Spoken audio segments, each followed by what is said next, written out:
Alright, so 2026 is shaping up to be absolutely stacked for RPG fans, like the kind of year where your backlog just quietly gives up and accepts its fate. We're talking about massive open worlds, deep role-playing systems, dark fantasy, sci-fi epics, and games that actually want your choices no matter what, not just pick a dialogue option and move on. Whether you're into turn-based strategy, action RPGs, or story-driven experiences that emotionally wreck you at 2 AM, this year has something for you. So today, I'm counting down the top 10 RPG games to play in 2026. This isn't about over-explaining every mechanic. I'll give you the vibe, what makes each game special, and why it deserves a spot on this list. Alright, let's get into it.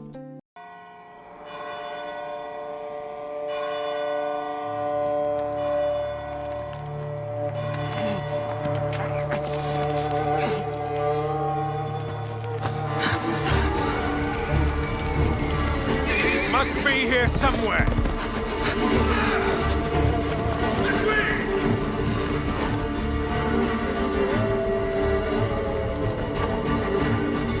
Blood of Dawnwalker is an upcoming RPG from Rebel Wolves, a new studio led by former Witcher 3 developers, and it's set in a brutal, plague-ridden version of medieval Europe where vampires have finally stepped out of the shadows. You play as Cohen, a man caught between two lives, human by day, vampire by night. And that dual identity isn't just for flavor, it completely changes how the game plays. During the day, combat is slower and more grounded, you're vulnerable, and resources actually matter. At night, everything flips. You gain supernatural movement, brutal abilities, and the constant temptation to feed. And the best part? The game is built around choice and consequence. You've got 30 days to save your family, and every quest you take or don't take pushes time forward. The world doesn't wait for you. It's dark, morally messy, and clearly inspired by classic RPGs while still trying to do something new. If this one sticks the landing, it could end up being one of the most memorable RPGs of 2026. Shining stones imbued with humankind's never-ending dreams. Since time immemorial, this power has been the impetus for human wars.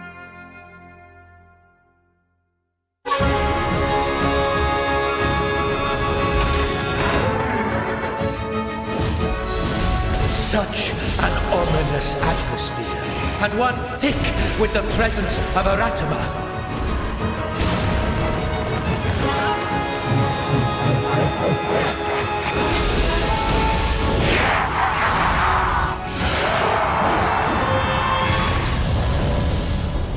Nioh 3 takes the brutal, skill-based combat the series is known for and drops it into a more open structure than ever before. Instead of a traditional mission-only format, this time you're exploring a semi-open world set during Japan's Warring States era. Not massive or overwhelming, but dense with side activities, secrets, and challenges that constantly pull you off the main path. Combat is still the heart of the experience, and it's as demanding as ever. Key management remains absolutely crucial, with key pulsing returning as the key mechanic that separates survival from death. Mastering it lets you stay aggressive without exhausting yourself, and it becomes even more important when you're fighting yokai bosses or pushing through dangerous dungeon-like areas known as crucibles. One of the biggest changes is how progression works. Instead of simply leveling up and dumping points, you're encouraged to explore to grow stronger. Samurai and ninja abilities are unlocked by finding special items hidden throughout the world, rewarding curiosity and exploration rather than just grinding enemies. Whether you prefer the disciplined, stance-based samurai style or the fast, evasive ninja approach, the game gives you the freedom to shape your playstyle without locking you into one path. Exploration itself feels meaningful. You'll hunt down Kodama spirits and Jizo statues to earn powerful blessings, uncover secret skills that drastically alter how you play, and even fight revenants, ghostly versions of other fallen players, for a chance at strong loot. Every region tracks how thoroughly you explore it, and the more effort you put in, the more rewards and advantages you unlock. Nioh 3 still isn't a forgiving game, but it feels more welcoming than ever. It gives you room to prepare, experiment, and grow before throwing you into its toughest challenges. For fans of deep combat systems, punishing but fair difficulty, and RPGs that reward mastery and exploration, Nioh 3 looks like a strong evolution of everything the series does best, and easily one of the most exciting action RPGs heading into 2026.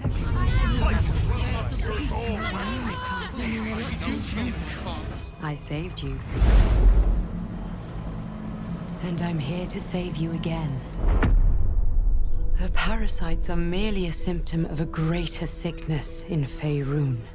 The infected hear the voice of the Absolute and believe it to be a god. The Absolute is more dangerous than you can possibly conceive. It threatens all who live. It threatens the gods, the weave, the very fabric of the universe itself. Baldur's Gate 3 is one of those RPGs that feels absolutely overwhelming in the best possible way. Built on the foundation of Dungeons & Dragons, it throws you into a massive, reactive world where almost every choice, from dialogue to combat decisions, can ripple outward in ways you don't expect. It's not just about quests and battles, it's about shaping your own story inside a living fantasy world that constantly reacts to you. From the opening moments aboard the Nautiloid, the game makes it clear that experimentation is encouraged. You're free to approach problems creatively, stacking objects to reach new areas, manipulating the environment, or using dialogue and skill checks to avoid combat entirely. It's a game that rewards curiosity, patience, and clever thinking just as much as raw combat skill.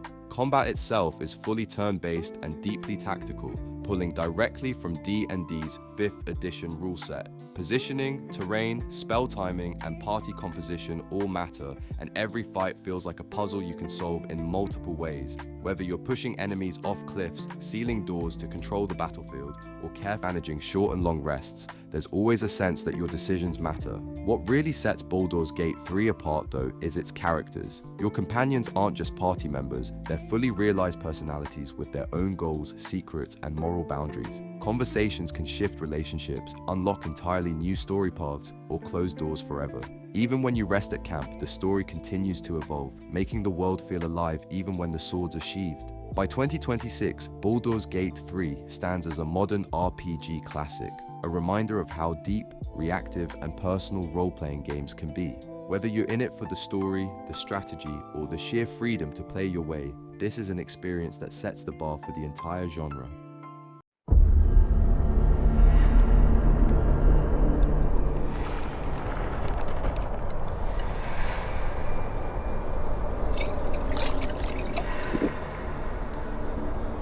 The dream continues to haunt me, old friend.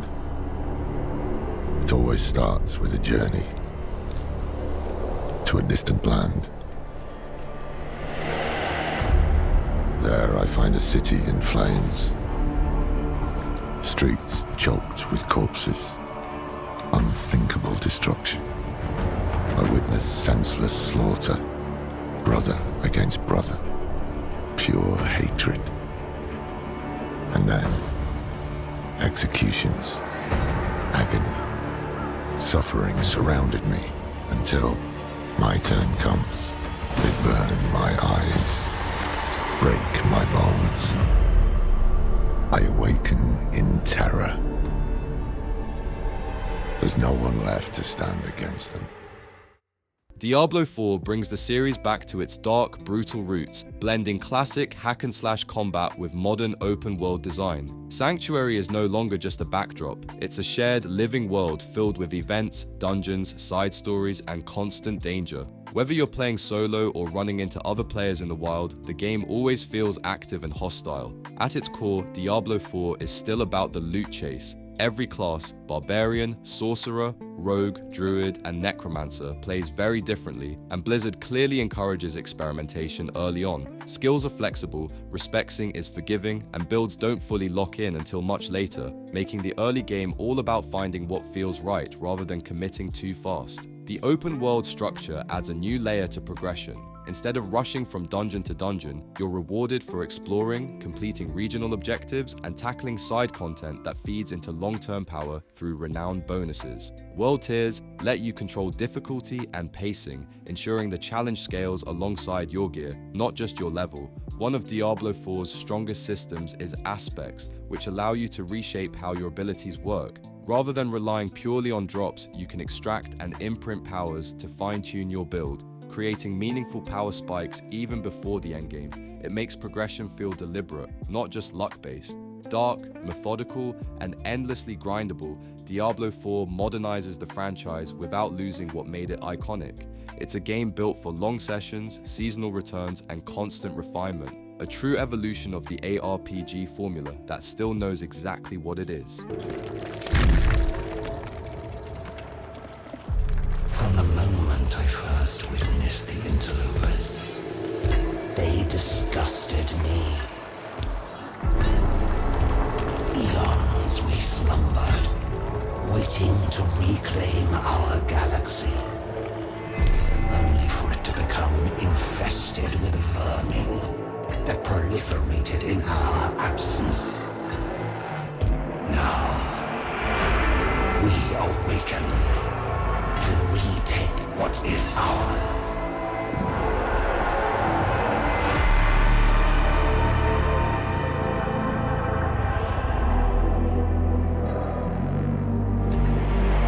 Wretched amalgamations of meat and metal, shackled to ignorance by your faith. Do you truly believe you can stop us? We, who have shattered our very gods and enslaved them to our will. The stars were young when our empire was ascendant, and when the last of them die, we alone will remain.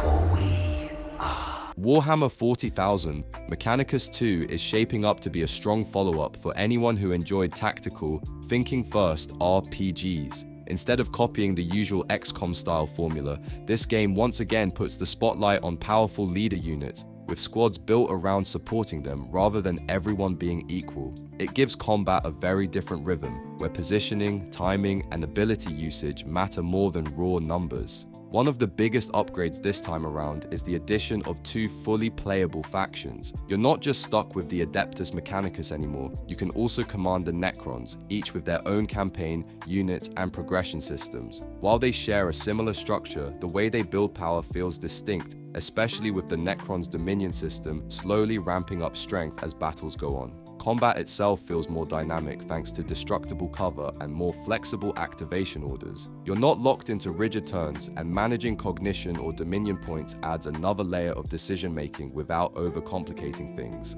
On top of that, the new strategic war map gives you more control between missions, letting you manage resources, territory, and long-term upgrades instead of just jumping from fight to fight. If you're into tactical RPGs and you like your strategy slow burning but rewarding, Mechanicus 2 is definitely one to keep an eye on, especially if you're a Warhammer fan who wants something deeper than just non-stop action. A relic of the old world. Ready your men, Captain. We will only get one chance. And remember, when you hear the whispers, call for help. Do not attack! When you hear the whispers, what do you think he was on about? It's Dorman, right? Yeah? Then Dorman. Shut your damn mouth. Ugh, why do I always get stuck with these rookies? Hey, the kid's got a mean cleave. Give him a chance. Quiet. Path of Exile 2 is one of those games that instantly makes you feel like you're stepping into something huge, the kind of RPG where every system connects to another system and every choice actually matters. If you've played the first game, you already know why this series is in a league of its own. The depth here is insane, and that's both the best and the scariest thing about it. The massive skill tree alone can make new players stop and just stare at the screen, wondering where to even begin. Add in the item crafting, modifiers, builds, and endgame layers, and yeah, it can feel overwhelming at first, but that complexity is also why people fall in love with Path of Exile. The freedom to experiment, break builds, fix them, and slowly understand how everything fits together is incredibly rewarding. Once it clicks, the game doesn't let go. Path of Exile 2 looks like it's doubling down on what made the original great: deeper systems, more meaningful progression, and an endgame that feels endless. It's not trying to be easy, and honestly, that's kind of the point. If you're willing to learn, this could easily be one of the most satisfying RPG experiences of 2026. Today, a new chapter in this land's history shall be written by our own hand. We fight those who wield power to prey on the weak. Beasts who think themselves men. That is what it means to be a Greyman. The time has come to do what we believe to be right. Cliff, seek out your Greyman comrades. Uncover the truth that lies within, and let your heart speak without fear. In the end, all will come together as one. We fight for the future of all. Sound the horn of our final battle. Fight! Crimson Desert is one of those games that's been quietly cooking for years, and now it's finally almost here. If you've ever wished for something that feels like The Witcher 3 mixed with Dragon's Dogma, but with its own identity, this might be it. You play as Cliff MacDuff, a mercenary trying to survive in a continent that's basically falling apart. The king is gone, factions are fighting for power, and everything feels unstable. What I really like here is that the world doesn't feel like it's waiting for you. It feels like it's already moving, and you're just stepping into the chaos. Combat is fast, heavy, and very hands-on. Lots of swordplay, dodging, brutal boss fights, and some wild elemental abilities tied to gear rather than magic spells. From what we've seen, bosses aren't just damage sponges either, they're more like puzzles you have to figure out mid-fight. And then there's the world itself. Massive open landscapes, ruined castles, deserts, forests, snow-covered mountains, and tons of side activities like fishing, cooking, climbing, even large-scale battles happening around you. It really feels like Pearl Abyss is trying to build a living fantasy world instead of just a pretty map. Crimson Desert drops in March 2026, and honestly, it's shaping up to be one of those RPGs people will lose hundreds of hours in without even realizing it.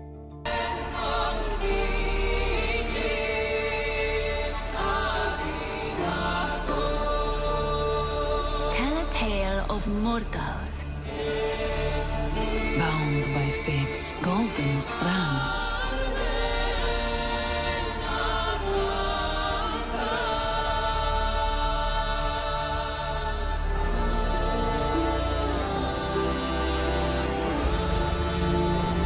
tell of their laughter, their struggles, their glory.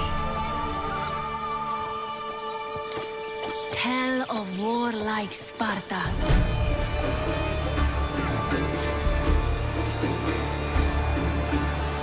Fate destined them for godlike greatness.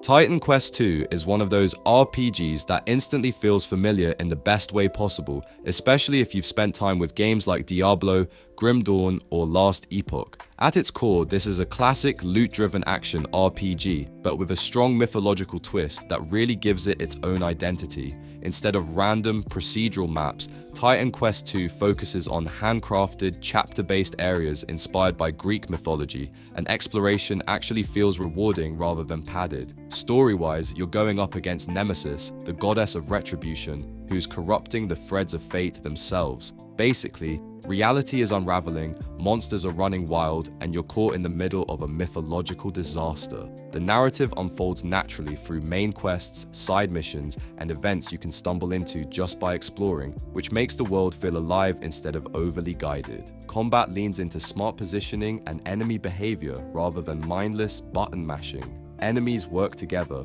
flank you, heal each other, and punish sloppy play, especially if you just stand in the middle of a pack. Exploration is another highlight, with hidden paths, vertical traversal, secret bosses, and environmental puzzles tucked away in areas that reward curiosity. If something looks suspicious, there's probably loot or danger waiting for you. For fans of mythology, deep character builds, and satisfying loot hunts, Titan Quest 2 is shaping up to be one of the most exciting action RPGs heading into 2026. No Rest for the Wicked earns its place at the top by being unapologetically bold. From its striking art style to its punishing combat, everything about the game feels intentional and handcrafted. Combat is slow, weighty, and unforgiving. Resources matter. Progression feels earned. The game doesn't hold your hand. It challenges you to learn, adapt, and survive. It's dark, atmospheric, and deeply immersive, rewarding players who take their time and respect its systems. For anyone looking for a truly memorable RPG experience in 2026, No Rest for the Wicked stands out as something special.